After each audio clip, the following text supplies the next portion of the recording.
The Second World War was not only fought with rifles, tanks and aircraft, it was also fought against hunger, exhaustion and the relentless brutality of nature. On both the Eastern and Western fronts, soldiers were forced to endure some of the coldest winters in living memory. The Eastern Front saw temperatures plunge to -40 degrees Celsius.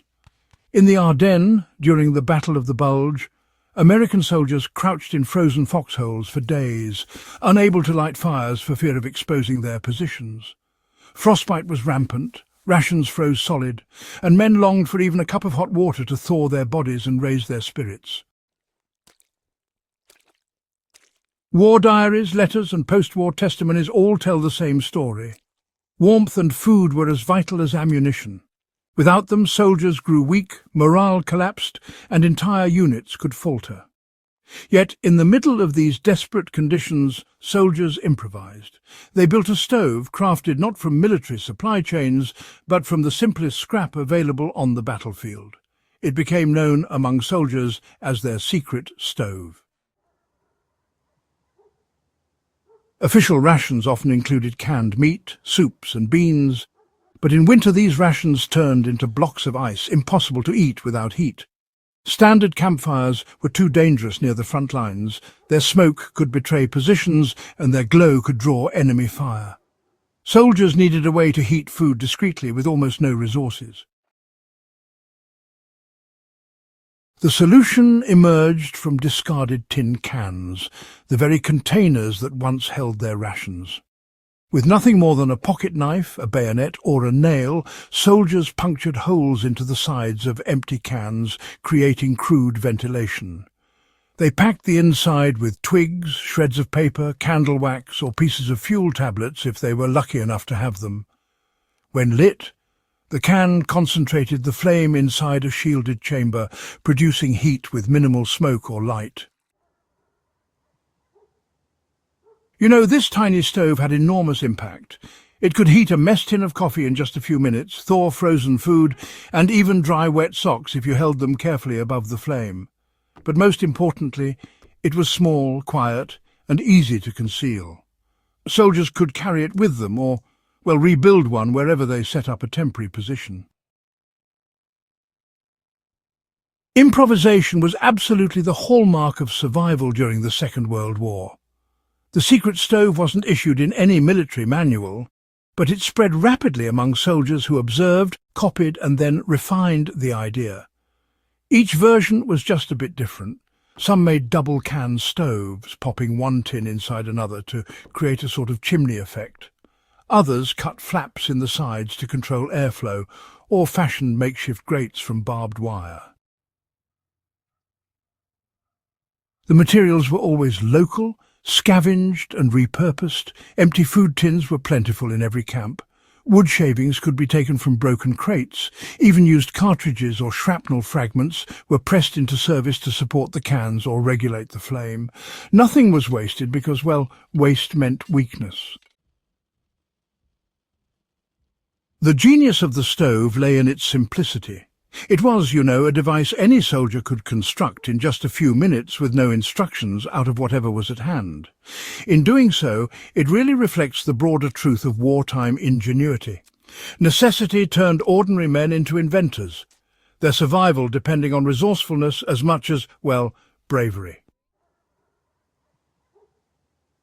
Accounts from both Allied and Axis veterans confirmed that these improvised stoves were more than practical. They were honestly morale lifters. A hot drink or meal brought not only physical relief, but also psychological strength. In frozen forests or ruined cities, the flicker of hidden heat became a symbol of endurance. Commanders may have focused on strategy and supply lines, but soldiers on the ground knew the value of these small victories. A unit that could warm itself was less likely to falter in combat. Warmth meant life, and life meant resilience against the unyielding winter fronts. Though the Second World War ended decades ago, the principles behind the soldier's stove remain timeless. Even now, survivalists, campers and off-grid homesteaders still use variations of this very design. Modern survival manuals, you know, often describe the hobo stove or can stove, which are nearly identical to those wartime versions. The method is unchanged: a tin can, a few air holes and a small controlled flame. Its applications in the modern world are, well, quite broad. In natural disasters, when power grids fail, this stove can boil water, cook food or provide emergency heat. For campers, it offers a lightweight, virtually cost-free cooking method. And for historians and reenactors, it serves as a tangible link to the lived experience of soldiers in the field. It is striking that an object so humble, so makeshift, continues to prove its worth. The same qualities that made it essential in the trenches, portability, efficiency and concealment, make it valuable today. It really demonstrates that survival does not depend on expensive equipment, but on knowledge and creativity. The stove was only one among many forgotten survival hacks of the war. Soldiers on both sides discovered ways to make do with what little they had. Helmets doubled as cooking pots and wash basins. Uniform linings were stuffed with straw for insulation. Snow was compacted into walls for makeshift shelters. Even ration tins themselves were cut into improvised tools, bandage covers or reflectors. These adaptations reveal a pattern. Wars may be fought with advanced technology, but, survival often rests on simple human ingenuity. In conditions where supply lines faltered and resources ran dry, it was these grassroots innovations that carried men through.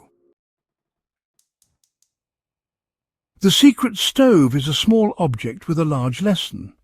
It tells us that survival in extreme conditions is not always about strength, but about adaptability. It shows that history is not only shaped by generals and battles, but also by the quiet resilience of soldiers who refuse to be broken by their circumstances. For modern audiences, the lesson is clear: resilience is born from creativity. In times of crisis, whether in war or peace, the ability to repurpose, innovate and adapt can mean survival. The soldier's stove is a perfect symbol of this truth, a reminder that sometimes the most powerful tools are not supplied but invented. The Second World War is remembered for its scale, its devastation and its turning points. But within that vast history lie countless smaller stories, stories of endurance and invention that rarely make it into textbooks. The secret stove is one such story. It was not glamorous, not a weapon, not a grand strategy, but it was survival. It kept soldiers alive in the frozen trenches, one hidden flame at a time. By revisiting these forgotten hacks, we honour not only the sacrifices of the past, but also the ingenuity that defined them. The soldier's secret stove is more than a relic of wartime necessity. It is a lesson for every generation. In the darkest, coldest conditions, resourcefulness is the spark that keeps humanity alive. If you value these hidden chapters of history and want more untold stories of resilience, subscribe to Backyard Wisdom. Share this with others who appreciate the forgotten ingenuity of ordinary people in extraordinary times. And, well, let us keep alive the wisdom that history quietly left behind.